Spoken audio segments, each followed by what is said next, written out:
ஈரோடு மாவட்டம் சென்னிமலையில் நாள்தோறும் கால்களில் கட்டைகளை கட்டிக்கொண்டு நடனமாடி 1320 படிக்கட்டுகளை ஏறி சிறுவர் சிறுமியர்கள் சாதனை படைத்து வருகின்றனர்.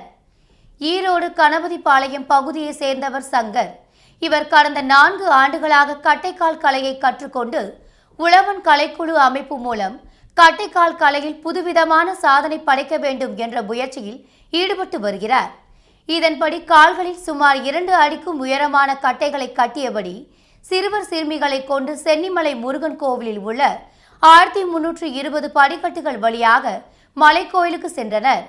பின்னர் அங்கிருந்து படிக்கட்டுகள் வழியாக மீண்டும் அடிவாரத்துக்கு வரும் பயிற்சி மேற்கொண்டு வருகின்றனர். இந்த கலையுடன் சேர்ந்து வள்ளி கும்மி ஆட்டம், சலங்கையாட்டம், பெருஞ்சலங்கையாட்டம் ஆகிய கலை நிகழ்ச்சிகளை கால்களில் கட்டைகளை கட்டியபடி கலந்து கொள்ளும் வகையில் 4 வயதுக்கு மேற்பட்டோருக்கு பயிற்சிகளை அளித்து வருகின்றனர்.